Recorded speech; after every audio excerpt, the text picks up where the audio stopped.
Indian cricket team के सभी खिलाड़ियों के हेलमेट के ऊपर बीसीसीआई लोगों के साथ में तिरंगा झंडा भी लगा हुआ होता है, लेकिन एमएसडी यानी कि महेंद्र सिंह धोनी के हेलमेट के ऊपर तिरंगा झंडा आपको देखने को नहीं मिलेगा। क्या इसके पीछे का रीजन आप जानते हैं?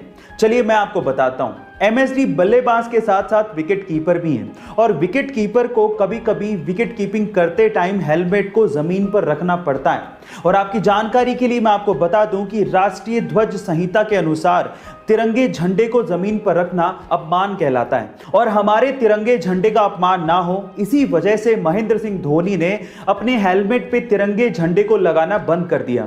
गाइस, क्या इसके पहले तक इफेक्ट आप जानते थे? और अगर नहीं जानते थे तो चैट सेक्शन में जरूर लिखिएगा। और ऐसे अमेजिंग वीडियोस के लिए यूट्यूब पे हमारे चैनल को सब्सक्राइब। लोगों का ऐसा मानना है कि राजनीतिज्ञ और भ्रष्टाचार ये एक दूसरे के पर्यायवाची हैं, लेकिन हर राजनीतिज्ञ ऐसा नहीं होता।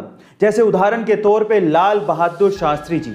गाइस, लाल बहादुर शास्त्री जी ने प्रधानमंत्री पद की शपथ एक फटी हुई धोती में ली थी और बाद में ऐसा पता लगा कि लाल बहादुर शास्त्री जी के पास सिर्फ 2 ही धोती और सिर्फ 2 ही कुर्ते थे। प्रधानमंत्री बनने के बाद उनकी धर्म पत्नी ने उनसे कहा था कि अब आप नई धोती क्यों नहीं ले लेते। तो उसके बाद जो लाल बहादुर शास्त्री जी ने कहा वो आप लोगों को सुनना चाहिए।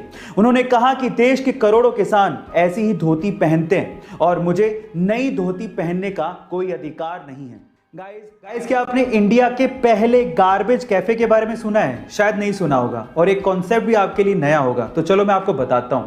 छत्तीसगढ़ के अंबिकापुर सिटी में अंबिकापुर म्युनिसिपल कॉर्पोरेशन ने इंडिया का पहला गार्बेज कैफे खोला है। ये गार्बेज कैफे गरीबों और कचरा बीनने वाले लोगों के लिए खोला गया है। जब वो 1 किलो कचरा देते हैं तो उन्हें पूरा खाना दिया जाता है और जब वो आधा किलो कचरा देते हैं तो उन्हें नाश्ता दिया जाता है। और इस तरह से अंबिकापुर छत्तीसगढ़ का पहला डस्टबिन फ्री सिटी बन गया है। गाइस, आपको ये कॉन्सेप्ट कैसा लगा चैट सेक्शन में जरूर लिखिएगा और ऐसी अमेजिंग वीडियोस। गाइस, इंडिया के बारे में एक और इंटरेस्टिंग सवाल मैं आपसे पूछता हूं। क्या पता यही सवाल अमिताभ बच्चन हॉट सीट पे आपसे पूछ लें। सवाल यह है कि इंडिया का पहला इंजीनियरिंग कॉलेज कौन सा है?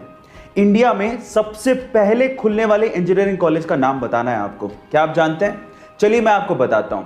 वो है IIT Roorkee, Indian Institute of Technology Roorkee.